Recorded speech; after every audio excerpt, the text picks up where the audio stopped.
This is Pastor Conrad DeFries with our Bible study today. அன்புக்குரியவர்களே, நான் போதகர் கான்ராட் டிஃப்ரிஸ். இந்த வேத பாடத்திற்கு உங்களை அன்புடன் வரவேற்கின்றேன். The title is Put the Word of God into Action. This is part 2. இன்னைக்கு வேதத்தின் வசனத்தை நாம் செயல்படுத்துவது என்ற தலைப்பின் பகுதி 2 இன்னைக்கு நாம் பார்க்க போகிறோம். It is important that we are not only hearers of the word, but that we are doers of the word. இன்னைக்கு நாம் தேவனுடைய வார்த்தையை கேட்கிறவளாய் மாத்திரமல்ல, அதன்படி செய்கிறவளாய் நாம் காணப்படுகிறோம். We can pray and pray and pray, but if we do not do what the Bible says, God cannot bless us. நாம் ஜெபித்துக் கொண்டே இருக்கலாம். ஆனால் வேதம் சொல்கிற வண்ணமாய் நாம் செயல்படாவிட்டால் கர்த்தரால் நம்மை ஆசீர்வதிக்க முடியாது. One of the greatest things we have is the power to speak words. ஒரு நமக்கிட்ட இருக்கிற மிகப்பெரிய வல்லமை என்னவென்று சொன்னால் தேவனுடைய வார்த்தையை பேசுவது. In the book of Genesis, God gave Adam and Eve dominion over all the earth. ஆதியாகமத்திலே ஆதாமுக்கும் ஏவாளுக்கும் சகல காரியத்தின் மேலும் தேவன் அவர்களுக்கு வல்லமையை கொடுத்தார். The way they were going to have dominion over elephants, over animals, over everything was by the words they speak. யானைகள், குதிரைகள், அங்க இருக்கிற மிருக ஜீவன்கள் சகலத்தின் மேலும் அவர்கள் பேசுகிற வார்த்தையின் மூலமாய் வல்லமை புறப்படத்தக்கதான அதிகாரத்தை தேவன் கொடுத்திருந்தார். The most powerful thing you have at your disposal is to speak words. நீங்க செய்யக்கூடிய மிகப்பெரிய ஒரு காரியம் என்னன்னா வார்த்தை வல்லமையுடையதா இருக்கிறது. You can speak with authority and you think you have authority. நீங்க அதிகாரத்தோடு கூட பேச வேண்டும் என்று சொன்னால் அதிகாரம் உங்களுக்கு இருக்கிறது என்ற உணர்வு உங்களுக்கு இருக்க வேண்டும். But even when you speak any words, you are still speaking with authority. நீங்க பேசுகிற எந்த வார்த்தையா இருந்தாலும் நீங்கள் அதை அதிகாரத்தோடு கூட பேச முடியும். In the book of Proverbs, chapter 18 and verse 21, நீதிமொழிகள் 18ஆம் அதிகாரம் 21ஆம் வசனத்தை நீங்கள் வாசிப்பீர்களானால், it says, death and life are in the power of the tongue. அங்க வேத வசனம் இப்படி சொல்லுகிறது, மரணமும் ஜீவனும் உங்கள் நாவின் அதிகாரத்தில் உண்டு என்று வாசிக்கிறோம். And they that love it shall eat the fruit from it. வேத வசனம் சொல்லுகிறது, அதை உட்கொள்கிறவர்கள் அதின் பிரியப்படுகிறவர்கள் அதின் கனியை புசிப்பார்கள் என்று வாசிக்கிறோம். So if you speak words of life or if you speak words of death, each one of them will produce their own fruit. இன்னைக்கு ஜீவனை பேசினால் நன்மை பேசினாலும் சரி, சாபத்தை பேசினாலும் சரி, நீங்கள் எதை பேசுகிறீர்களோ அதன் கனியை நீங்கள் புசிப்பீர்கள். It is when you speak words that you release power in every word you speak. நீங்க தேவனுடைய வார்த்தையை நீங்க பேசுகிற ஒவ்வொரு வார்த்தையும் வல்லமையை புறப்படுவிக்கிறதாய் காணப்படுகிறது. With your words, you give God power or you give the devil power. நீங்க பேசுகிற வார்த்தையின் மூலமாய் தேவ வல்லமையோ அல்லது நீங்கள் பேசுகிற வார்த்தையின் மூலமாய் பிசாசின் வல்லமையோ ஏதோ ஒரு வல்லமையை புறப்பிட பண்ணுகிறதாய் உங்கள் வார்த்தை காணப்படுகிறது. In the book of Matthew chapter 12 and verse 37, மத்தேயு 12ஆம் அதிகாரம் 37ஆம் வசனத்தை நீங்கள் வாசிப்பீர்களானால், you are justified or you are condemned by the words you speak. நீங்க பேசுகிற வார்த்தையினால் நீங்கள் தண்டிக்கப்படுவீர்கள் என்று சொல்லப்படுகிறது. That is a very powerful thing to be justified or condemned by your own words. உன் வார்த்தையினால் நீதிமான் அல்லது தீர்க்கப்படுவாய் அல்லது உன் வார்த்தையினால் குற்றவாளி என்று தீர்க்கப்படுவாய் என்று வாசிக்கிறோம். God is making a record of everything we say with our words. நீங்கள் பேசுகிற ஒவ்வொரு வார்த்தையும் தேவன் அதை ரெக்கார்ட் பண்ணி வைக்கிறார். In Proverbs chapter 6 and verse 2, நீதிமொழிகள் 6ஆம் அதிகாரம் 2ஆம் வசனத்தை நீங்கள் வாசிப்பீர்களானால், you are snared by the words of your mouth. அங்க வசனம் சொல்லுகிறது, உங்கள் வார்த்தையை உங்களோட வார்த்தை உங்களை குற்றவாளியாய் தீர்க்கும் அல்லது உங்களை ஆபத்து வரவிக்கும் என்று வாசிக்க முடியும். It's like the devil catches you in a net, in a snare, to put you in a trap. பிசாசானவன் நீ வாயின் மொழிகளினால் சிக்குண்டாய் என்று சொல்லப்படுகிறது போல பிசாசு வார்த்தைகளினால் உன்னை பிடிக்க அவன் எத்தனை பண்ணுகிறான். Many times people are praying and waiting for God to give an answer. அநேக முறை ஜனங்கள் ஜெபிக்கிறாங்க ஆண்டவரிடத்தில் பதிலுக்காய் காத்திருக்கிறார்கள். But if they are speaking wrong words, then they are trapped in a net with their own words. ஆனால் அவர்கள் தவறான வார்த்தைகளை பேசும்பொழுது அவருடைய தவறான வார்த்தைகளே அவர்களை சிக்க வைக்கிறதாய் காணப்படுகிறது. You cannot be praying for God to help you and you're speaking words of death that the devil is using against you. நீங்க ஆண்டவரே எனக்கு உதவி செய்யும் என்று ஜெபிக்கிறீங்க, ஆனால் அதே சமயத்தில் உங்க வாய்களை திறந்து சாபமான பொல்லாங்கான பிசாசின் வார்த்தைகளை, நெகட்டிவ் வார்த்தைகளை நீங்கள் பேசும்போது அதை பிசாசானவன் தனக்குரியதாக அவன் பயன்படுத்துகிறான். God is showing us more and more that there is power in the words we speak. கர்த்தர் நாம் பேசுகிற ஒவ்வொரு வார்த்தைகளிலும் அதிகாரம் உண்டு என்று சொல்லி வேதம் முழுவதும் அவர் சொல்லியிருக்கிறதை நம்மால் பார்க்க முடியும். Jesus said the works that he does that you will do also. இயேசு சொல்லும்போது சொன்னாங்க, நான் செய்த காரியங்களை நீங்களும் செய்வீங்க, இதற்கு மேலான கிரியைகளை நீங்கள் செய்வீர்கள் என்று சொன்னார். Jesus did the works of his heavenly Father by speaking words. இயேசு பரலோக தகப்பனுடைய வார்த்தைகளை அவர் பேசினார். He spoke to the storm on the sea for it to be still. அவர் காற்றை பார்த்து அவர் அதட்டினார், அது அமைதல் ஆயிற்று. He commanded the fig tree that it would die. He did that with his words. ஒரு அத்தி மரத்தை பார்த்து அதை சபித்தார், அது பட்டு போயிற்று. When he raised Lazarus from the dead, he did it with his words.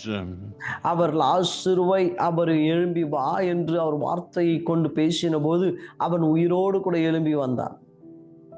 Death and life both are in the power of your tongue. மரணமும் ஜீவனும் உங்கள் வாயின் அதிகாரத்தில் உண்டு. In the book of Proverbs chapter 13 and verse 3. நீதிமொழிகள் 13ஆம் அதிகாரம் 3ஆம் வசனத்தை வாசிப்பீர்களானால், He that guardeth his mouth keepeth his own life. தன் வாயை காக்கிறவன் தன் பிராணனை காக்கின்றான் என்று வாசிக்கிறோம். He that openeth wide his mouth brings destruction. அவன் வாயை யார் அங்க சொல்லும் தன் உதடுகளை விரிவாய் திறக்கிறவனோ கலக்கம் அடைவான் என்று வாசிக்கிறோம். In the book of Proverbs chapter 16 and verse 21. 16ஆம் அதிகாரம் 21ஆம் வசனத்தை நீங்கள் வாசிப்பீர்களானால், Sweetness of the lips increases learning. அங்க வசனம் இப்படி சொல்லுது, இருதயத்தின் ஞானம் உள்ளவன் விவேகி எனப்படுவான். It means it causes your words to be more persuasive and for people to learn better if you speak words sweetly.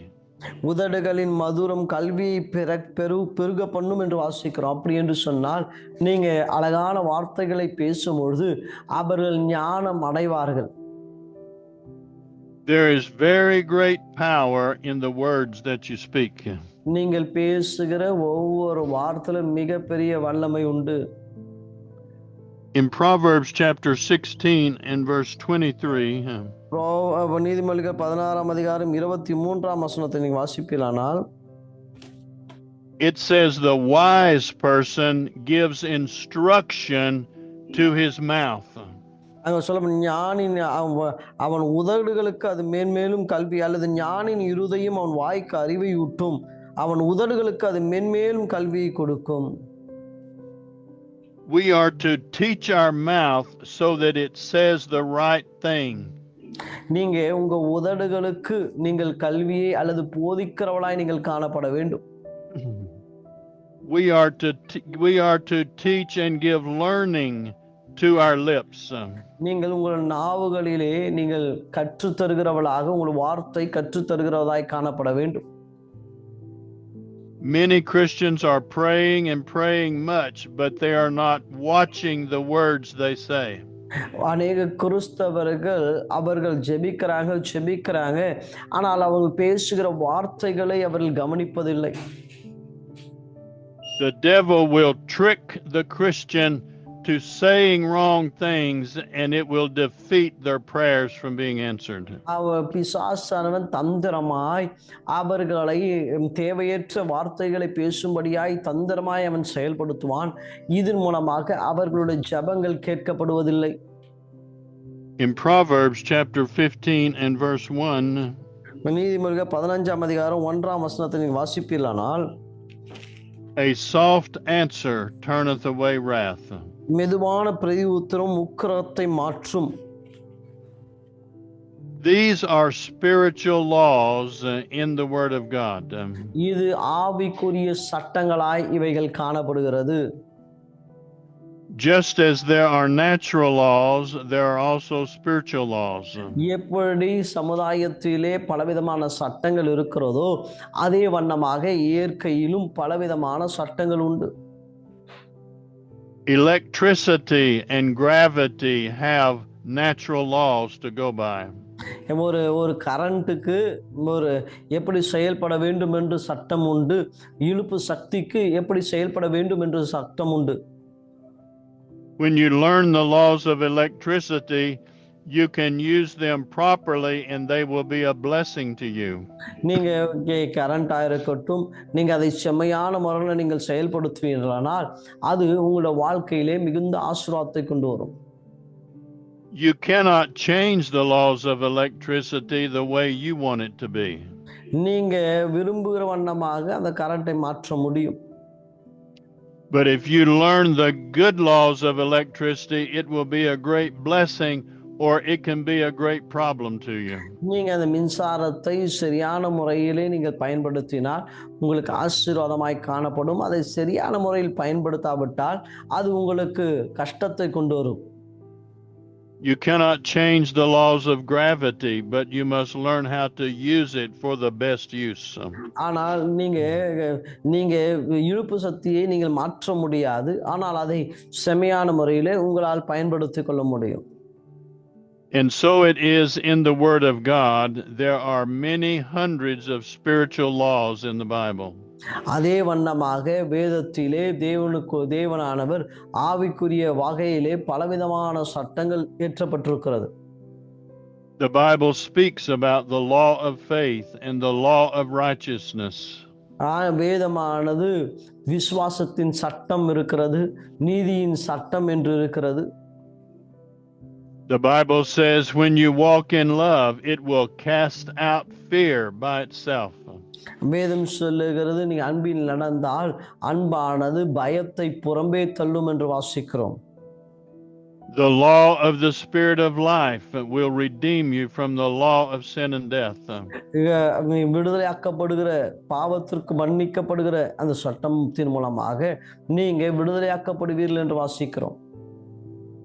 The woman with the issue of blood, she violated the law of Moses when she came into the crowd.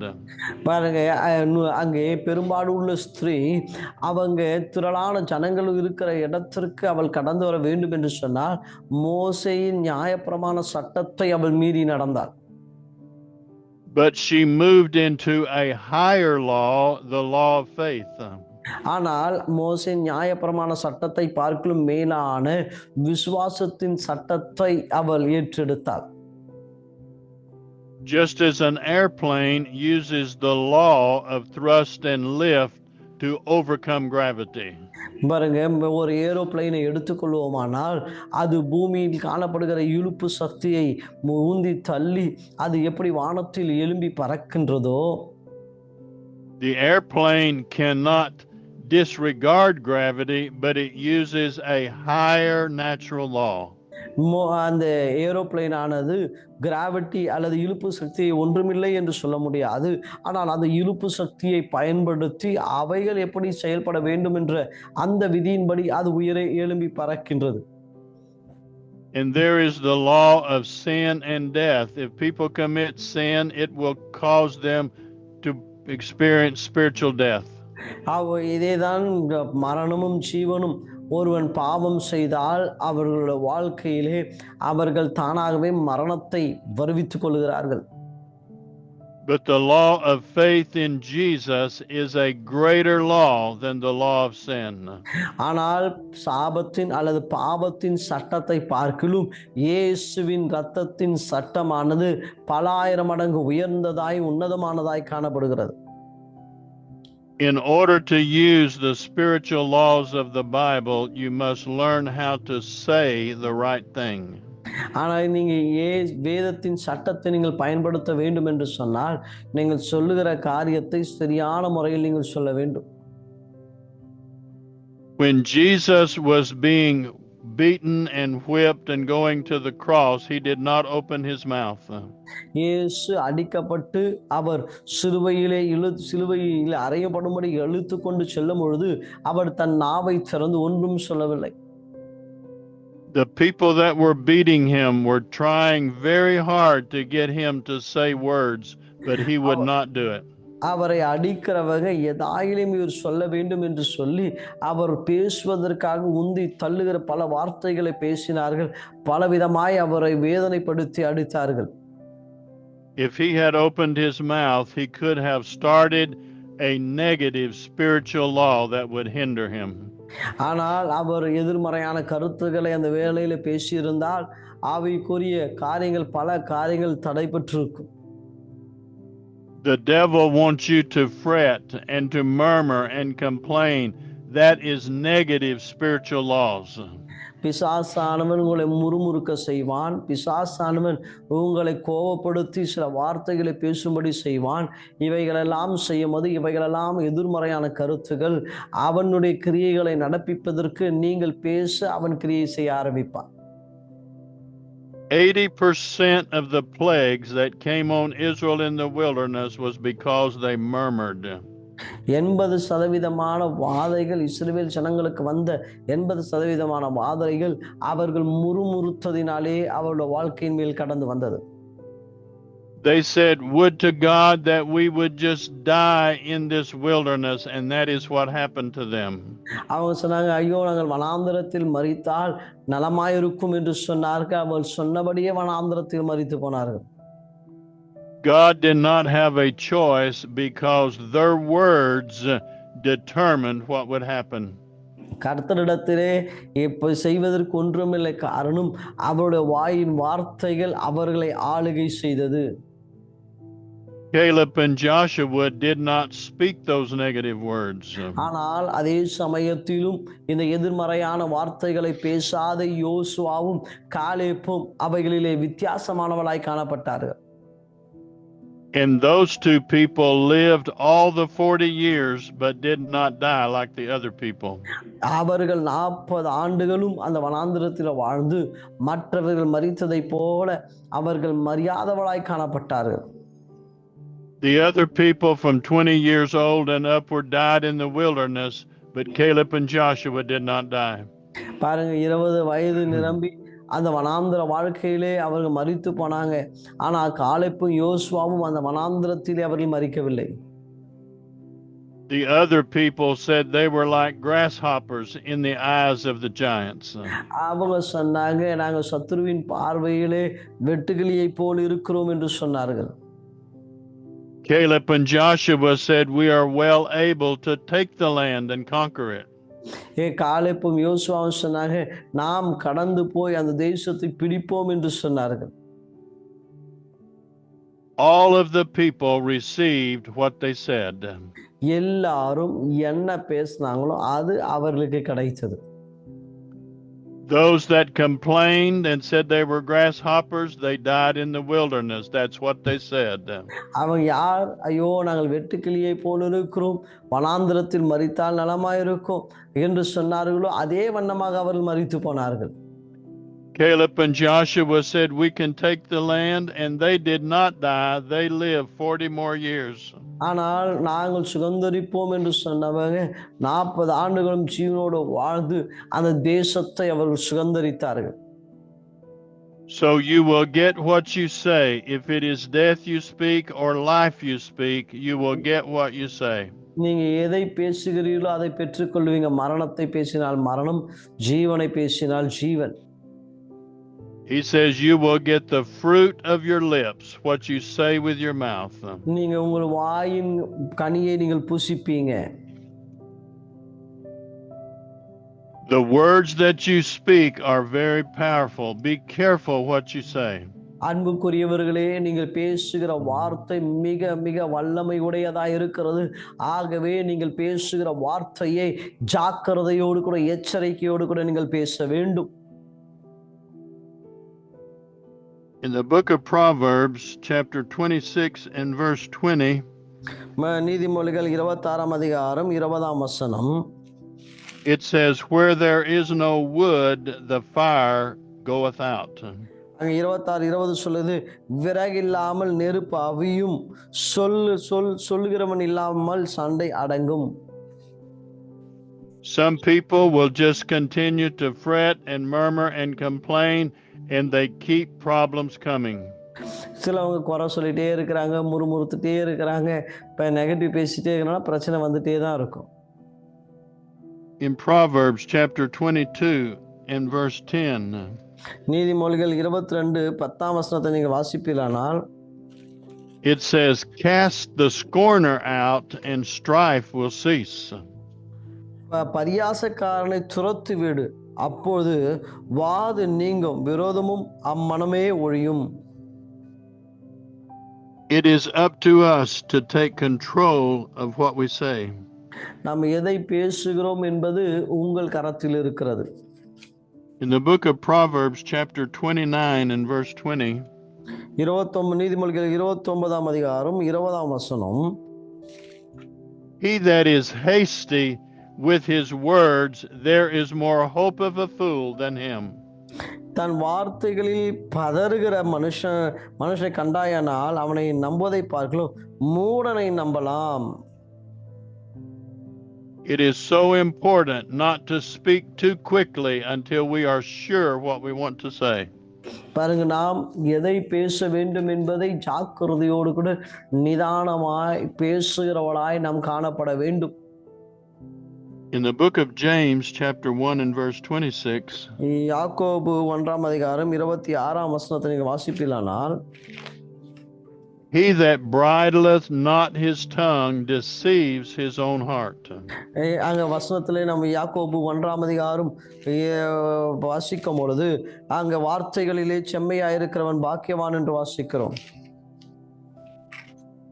In the book of 1 John chapter 3 and verse 20, 1 யோவான் 3ஆம் அதிகாரம் 20ஆம் வசனம், it says God is greater than our heart.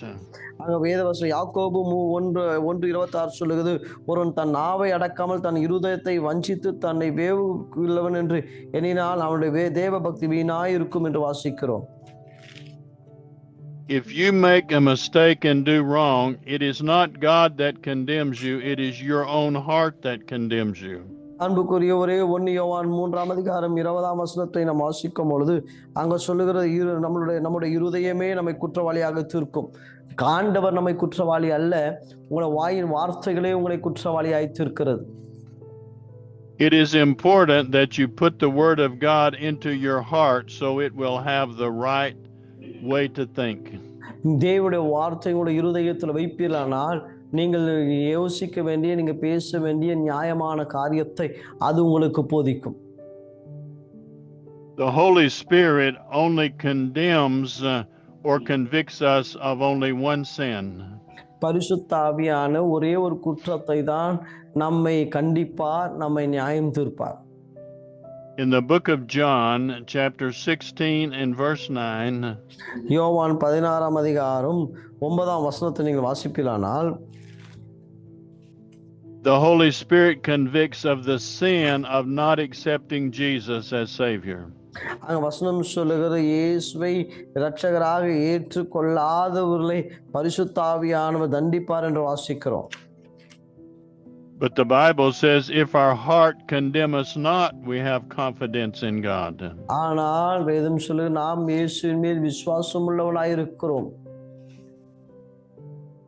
In the book of James, chapter 3 and verse 2, யாக்கோபு 3ஆம் அதிகாரம் 2ஆம் வசனத்தை நீங்கள் வாசிக்கும் பொழுது, if we do not offend others with our words, we are a mature believer. அங்க வசனம் 3 2ஆம் வசனம் இப்படி சொல்லுகிறது, நாம் அநேக விஷயங்களை தவறுகிறோம், ஒருவன் சொல் தவறினால் அவன் பூர்ண புருஷனும் தன் சரீரம் முழுவதையும் கடிவாளத்தினாலே அடக்க கொள்ளக்கூடியவனாய் இருக்கிறான். And it says, then we can control our whole body. வாயை அடக்கிறவன் அவன் தன் முழு சரீரத்தையும் அடக்க முடியும். If you can control your speech, then you can have power to control your body. உங்களோட வார்த்தையை நீங்க ஆளுகை செய்தால் உங்கள் சரீரத்தை உங்களால் ஆளுகை செய்ய முடியும். Many people have bad habits and they're not doing right things with their body. அநேகருக்கு தவறான செயல்பாடுகள் இருப்பதனால் அவங்க சரீரமும் தவறாய் கடந்து போகிறது. And they will say they cannot control it. அவங்க சொல்லாங்க, என்னால ஆளுகை செய்ய முடியல, என்னால விட முடியல என்று சொல்வார்கள். But the Bible says if they will control their tongue, then they can control their whole body. ஆனா இங்க வேதம் சொல்லுகிறது, நாவை அடக்கிறவன் தன் சரீரத்தை அடக்க முடியும் என்று சொல்லி. So praise God, the Word of God has the answers for everything in life. அன்புக்குரியவர்களே, தேவனுக்கு மகிமை உண்டாகட்டும். தேவனுடைய வார்த்தை வல்லமை பொருந்தியதாய் இருக்கின்றது. In the book of James, chapter 3 and verse 3, யாக்கோபு 3:3ஆம் வசனம், it says we put bits in the horse's mouth so we can control their big body. பாருங்கள், குதிரைகள் நமக்கு கீழ்ப்படும்படிக்கு அவளின் வாய்களில் கடிவாளம் போட்டு அவைகளுடைய முழு சரீரத்தையும் திரும்பி நடத்துகிறோம். In verse 4, we have a rudder under a ship and it can control the direction the ship going. அங்க 4ஆம் வசனம் சொல்லுகிறது, ஒரு சிறு சுக்கான் முழு கப்பலையும் திசை திருப்புகிறதை போல. Most of the time you don't see the tongue in the mouth or the rudder under the ship. It is small. பாருங்க, அந்த சின்ன சுக்கான் என்று சொன்னால் அது கப்பல்ல பெரிய ஒரு பொருள் அல்ல. அவ்வளோ பெரிய கப்பலுக்கு சின்னதாக தான் கீழே மறைந்திருக்கும். But even though they're very small, they control the horse or they control the ship. பாருங்க, அது சின்ன பொருள் தான். ஒரு பலம் பொருந்திய குதிரையை அது நிறுத்தவோ திருப்பவோ, அதே போல ஒரு பெரிய கப்பலை நிறுத்தவோ திருப்பவோ செயல்படுத்தவோ இந்த சின்ன பொருள் தான் அதை செயல்படுத்துகிறது. You cannot afford to just say anything you want to say because it will cause certain consequences. நீங்க என்னெல்லாம் நினைக்கிறீங்களோ அதெல்லாம் நீங்க சொல்ல முடியாது. நீங்க சொன்னால் அதற்கு வேண்டிய பிரதிபலனை நீங்கள் அடைவீர்கள். It is a wonderful thing that we have the ability to speak words with our mouth and believe it in our heart. பாருங்க, தேவனுக்கு மகிமை உண்டாகட்டும். இருதயத்தில் விசுவாசித்து வாயினால் பேசும்பொழுது நீங்கள் பேசுகிற வார்த்தை அப்படியே நடக்கும். In the book of Romans, chapter 10 and verse 8. ரோமர் 10ஆம் அதிகாரம் 8ஆம் வசனத்தை நீங்க வாசிக்கும் போது, it says the word is not near to you, it's in your mouth and it's in your heart. இந்த வார்த்தை உனக்கு சபிமாய் உன் வாயிலும் உன் இருதயத்திலும் இருக்கிறது. It is talking about the words of Jesus. இது இயேசுவின் வார்த்தையை குறித்து இது பேசப்படுகிறது. In the book of Job, chapter 22 and verse 28. யோபு 22ஆம் அதிகாரம் 8ஆம் வசனம் 28ஆம் வசனம். it says you will decide and speak something and it will be established to you. அங்க வசனம் இப்படி சொல்லுகிற நீங்க முடிவு பண்ணி அதை நீங்கள் பேசும்போது அது அங்க நிலைவரப்படும் என்று வாசிக்கிறோம். And then God will shine his light upon your path to show you the way to make it happen. கர்த்தர் அந்த வார்த்தைகளை நீ விசுவாசித்து பேசுகிற வார்த்தையை கர்த்தர் அதை நிலவரப்படுத்துவார். I want you to pray this prayer out loud to receive Jesus as your Savior. அன்புக்குரியவர்களே, நான் சொல்லுகிற ஜெபத்தை சத்தமாய் நீங்க சொல்லுவீரானால் இயேசு உங்கள் இருதயத்தில் தங்கி தாபரித்து இயேசுவின் பிள்ளையாய் நீங்கள் மாறுவீர்கள். I believe Jesus is the Son of God. சர்வ வல்லமையுள்ள தேவனே, இயேசுவே நீர் தேவனுடைய குமாரன் என்று நான் விசுவாசிக்கின்றேன். I believe he died on the cross and rose from the dead for me. சர்வ வல்லவராம் இயேசுவே, நீர் எனக்காகவே மரித்து மூன்றாம் நாள் எனக்காகவே நீ உயிரோடு கூட எழும்பினீர் என்று நான் விசுவாசிக்கின்றேன். Right now I receive Jesus Christ as my Savior. இயேசப்பா, நான் உம்மை என்னுடைய சொந்த இரட்சகராகவும் தேவனுமாய் உம்மை ஏற்றுக்கொள்கிறேன். Find a good Bible teaching church and grow in the things of God. God loves you very much. அன்புக்குரியவர்களே, நல்ல ஒரு சபையை தேர்ந்தெடுத்து தேவனுடைய ஆலயத்திற்கு கடந்து போக கர்த்தர் உங்களை நேசிக்கிறார். கர்த்தர் உங்களை ஆசீர்வதிப்பாராக. ஆமென். Amen.